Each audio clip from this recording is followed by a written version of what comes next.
Hey, content coffee break. So, this is Ruthie, and I wanted to follow up with the post that I posted on, I believe it was Monday, um, about a job posting. It was this one here. Would you apply to this job? Right, yep, so that was Monday. And so I posted the text from a job posting I found on Upwork, and I wanted to know, would you apply, yes or no? So in the future, disregard the specific niche. So like in this case, this one was real.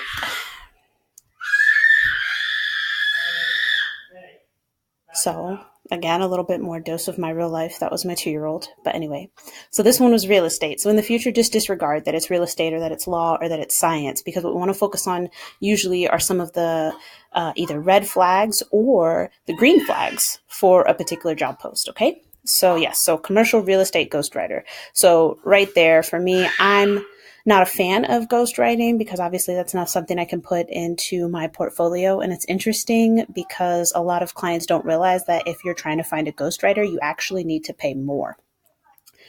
Um, right? Because if I can't put it in my portfolio, I can't really use it anywhere, then yeah, I'm going to want a little more compensation. Um, okay. So it's pretty short job post. So we'll just go through it real quick. So it's for a commercial real estate firm based out of NYC, and they specialize in retail real estate. Okay.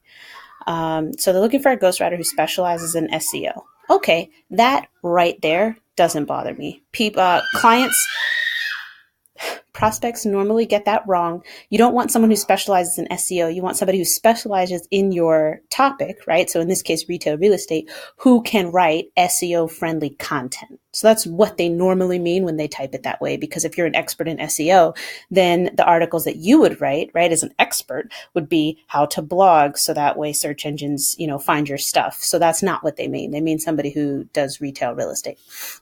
Okay, so this sentence here does not bother me. Somebody who specializes in SEO. So just somebody who can write retail real estate stuff with SEO in mind.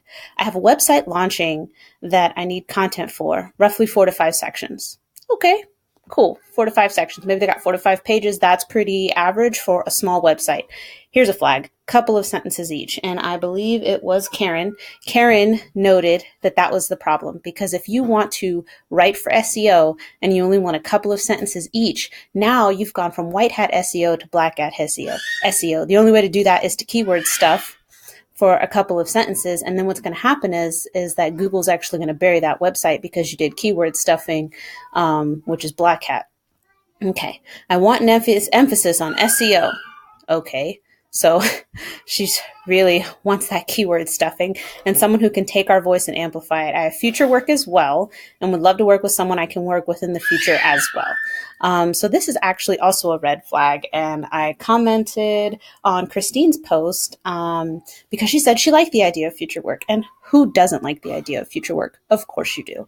The big problem, though, is that it's usually a red flag because clients will say that in the hopes that you'll drop your price in order to secure this future work. But whenever that pops up, you have to ask yourself, does the fact that they want more work from you make the value of the work that you have worth any less? The answer is no. Your work is still just as valuable whether they want to work with you once or they want to work with you more.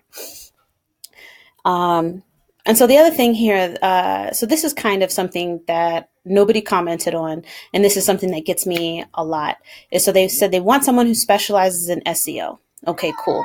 Well, then if I apply, then I'm saying that I'm the specialist, but then you want to tell me how to do my job, right? So I have a website launching and I need roughly 4 to 5 sections. Well, depending on how big you want your site, maybe you need more sections, maybe you need less sections, a couple of sentences each. Again, that's you telling me how to do my job. So if I'm the white hat SEO specialist, I'm going to tell you that a couple of sentences isn't going to cut it.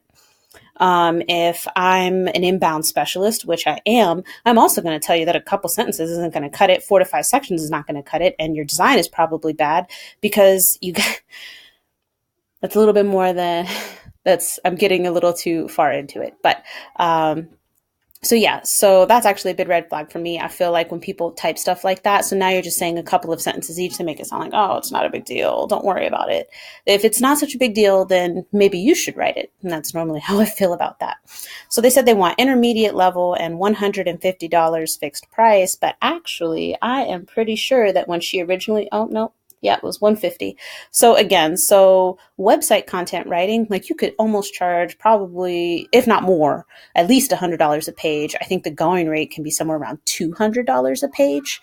And that's even if the sections aren't that long. Like you don't have to write a full blog post for the content to count as a page. The reason why is because web pages are valued because they have a longer shelf life than blog posts. So the number of words you'd write for a blog post and get a certain amount, that's not the same for a website page. And she wants to pay 150 for what sounds like the whole, a good chunk of the content there. Okay, so it says, why do you think you're a good fit for this particular project? Which is a canned additional question. Um, They've got quite the history on Upwork, but that doesn't mean anything because it just depends on who they hire. So their average hourly rate is $25, and most intermediate web content writers that I know, they ask for a lot more. So if you look here, the proposals, there's only 10 to 15. The client last looked at it 4 days ago, but that's always a little off. She says she only wants freelancers in the United States to apply. So that means that you're not competing against anyone from anywhere else around the world if you apply to this. But you can see here that some people at least, are bidding higher than they asked for, and that happens a lot, especially when clients lowball. But yeah, so that is basically what I think of this post, and that's why I shared it with you guys. I would not apply, again, because I don't like ghostwriting. I don't like that she seems to be pushing keyword stuffing, like Karen said. Let's see. Okay. Well, yes. And then, Bob, you put that you're not really interested in fixed price without discussion about other tasks. And of course, you never should. Once you have that conversation with the prospective client, you'll kind of get an idea of what else they want you to do. Because if they just want you to produce the content, well, that's different than going in and placing it on their website for them, right? So that would be something else that you'd want to charge for. Yeah. So you definitely shouldn't. But yeah, so I'm going to post another one of these on Monday, just the job posting. I'll probably take a look at ProBlogger and some of the other sites that I don't really frequent ProBlogger, but I'll go look for, I'll look around to see what I can find. And so I'll post another one on Monday. So just remember to disregard the niche itself, right? We want to look at the red flags. Let's say you were a professional real estate writer. What red flags would throw you off of a particular post? So if the next post is medical, if you're a medical writer, pretend you are, what other flags would be like, no, I'm not going to apply to this. This is a bad one.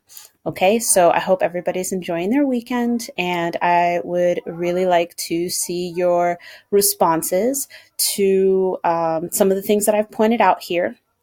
And I look forward to discussing it with you. And for our next one, I love picking apart job posts. All right, I hope that content coffee break was good for you guys. I will talk to you later.